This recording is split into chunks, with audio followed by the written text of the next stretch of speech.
John H. Lambert Award, Forest Stewardship Award. We haven't actually given it out for a few years, but this year's recipient of the John H. Lambert Forest Stewardship Award is W.D. Cowls Land Company of Amherst, Massachusetts. The Lambert Award is presented to the W.D. Cowls Land Company for generationally proving that multiple-use timberlands sustain family forests. From encouraging public recreational use to siting towers, and from pursuing alternative energy and natural resource extraction to managing for wildlife habitat, and most recently completing the largest 3,600-acre CR in Massachusetts history.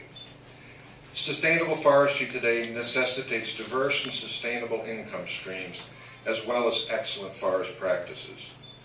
W.D. Cowls exemplifies both. In days when landowners are losing ground, W.D. Cowls has successfully shown that a combination of land uses can be successful and include a working forest.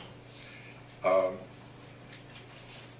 sad comment, a very good friend of mine, Paul Jones, and I were on Wood Producer Board for 14 years. We went to meetings every 2 weeks for years. Absolutely wonderful man. And he died quite suddenly this year, and I think it warrants comments on that. Paul had kept our meetings lively for years.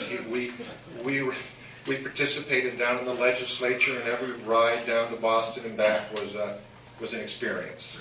And we're sorry we lost Paul. Everybody will miss him. Cinda has been president here and been to many board meetings. She's quite short on comments and moves right along quite quickly. But we'd like to have Dickon present you with this award. Well, congratulations, Cinda, for so many things, especially being our president. And I think getting a lot of what we're moving ahead with now has been from a swift kick in the butt from Cinda. And I'm sure it won't be the last kick in the butt. She'll give us a little deserve. But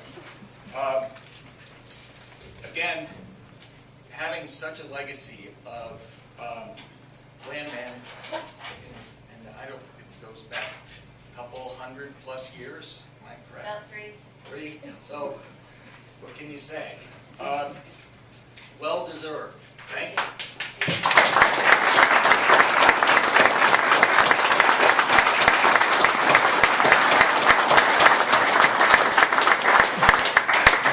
I think there are a couple of interesting facts that go on here. This is the 9th generation of that business. It's also the 12th oldest owned privately held business in America. Yes. I mean, it's just a wonderful thing.